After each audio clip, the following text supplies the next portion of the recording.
1 million gross sales. Yes, that makes sense. Just 2 equals 4, 2 times 2, 4, 69, 70, 80, 6, 7. My eyes. I got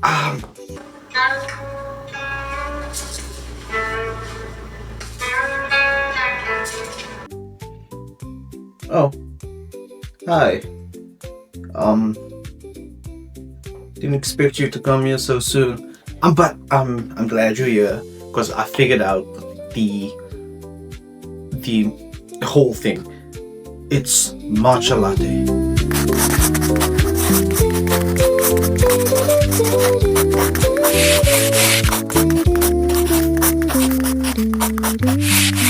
Okay, so dang, where do I stop?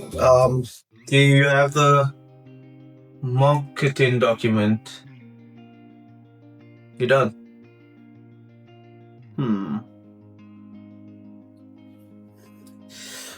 I will send you the link to the Google Doc with it. Yeah. Okay, perfect. But excuse how crazy I look. I've been working on this for a while now. But yeah, let's begin. So for the last decade, I'm sure you know, the K-pop industry sold us a narrative of unbroken exponential growth. But the data tells us a completely different story. We have hit a critical structural inflection point. In 2024, physical album sales in South Korea experienced a severe 19% drop. That led to falling below the 100 million unit mark for the first time since the boom began. To put that into perspective, let's look at the number of million selling albums contracted. It went from 33 in 2023 to 20 in 2024. The industry is suffering from a crisis of oversaturation. Major labels attempted to brute force their market share by debuting group after group, completely fragmenting consumer attention. The wealth of the fandom has been spread too thin. But the drop in physical sales isn't just a financial issue, it's a symptom of a much deeper creative failure. It's a symptom of the industry losing its identity in a desperate bid for Western approval.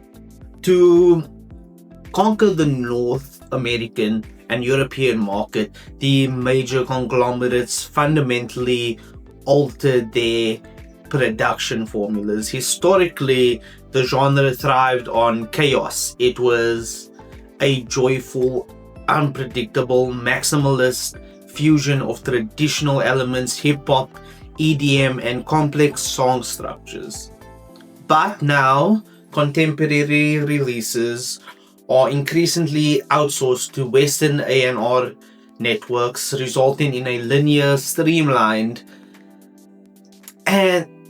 sound design strictly to appease the algorithms of Spotify. And then if we look at the linguistic shift, in 2015 the average song featured less than 20% English lyrics. By 2024 that number skyrockets to roughly 45%, with the top globally charting tracks on Spotify often being composed entirely in English.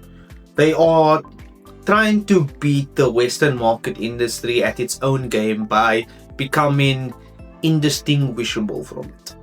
Which brings us to what I've dubbed, or what we have come to dub, the Matcha Latte problem. Consumer sentiment now is incredibly frustrated, and analysts and longtime fans have started comparing older eras of the genre to Korean fried chicken. It had a Western base for sure, but it was executed with a fiercely distinct cultural specific identity and an unmistakable edge.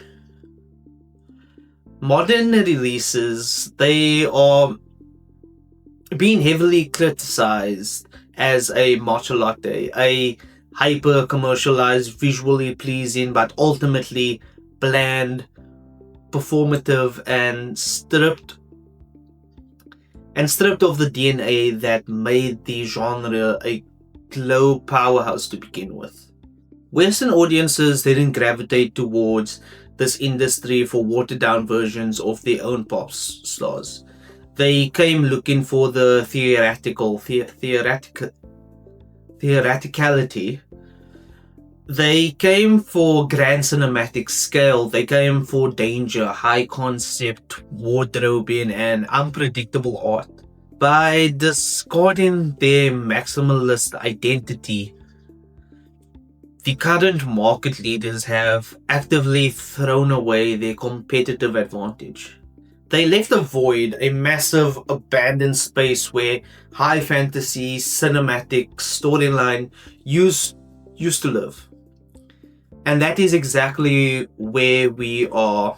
But that's all for the matcha latte issue. Next time we are going to break down the fifth generation pivot, the death of Law, the wandering demographic of superfans who have been left behind. But until then, stay locked in, guys, and stay hydrated. Where's my water bottle? Bye.